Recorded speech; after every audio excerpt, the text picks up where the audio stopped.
The case studies. Each case study for oceanography can be accessed by clicking the Modules button in the main menu on the left side of the screen.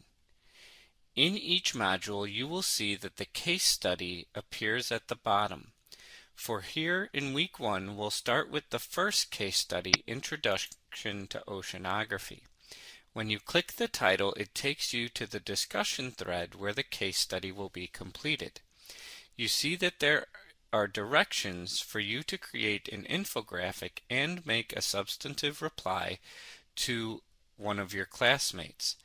You'll see that in the first week's case study, Introduction to Oceanography, I have posted an example infographic. Think of it essentially as a single slide. It has a title, it has some images, and it has a few points of information.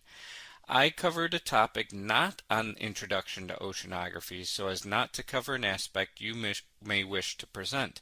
You should always create an infographic on the topic for that case study. Your infographic needs to be posted in a very specific way so that it appears for your classmates. If you're using PowerPoint, you want to export your infographic from PowerPoint following the steps in number 1 in the instructions. You go to File, Export, File Format, JPEG.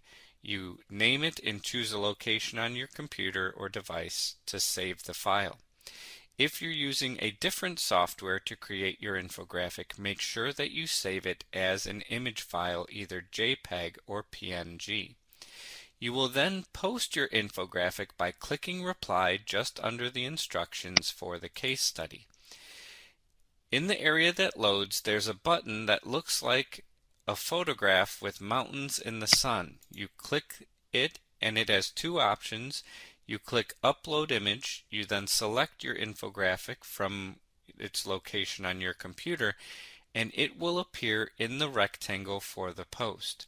You then click Reply. I've already done this, so I'm going to click Cancel, but you can see then it will appear directly in your post. It's not attached, it's not a link.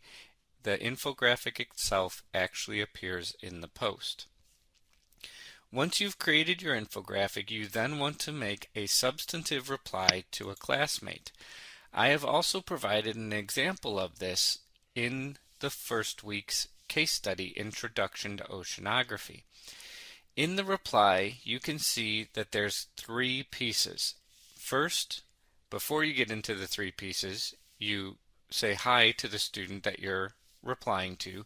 Then you have the 3 pieces: general feedback, a link to a website where more information can be found, and new information.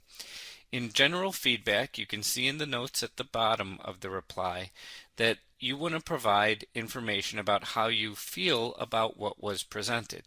There is no critiquing of how an infographic looks, nothing about colors or fonts or the size of the image or anything like that. So for my reply, I said, "Great infographic. I've always been interested in geology and didn't know studying the Earth went so far back in human history."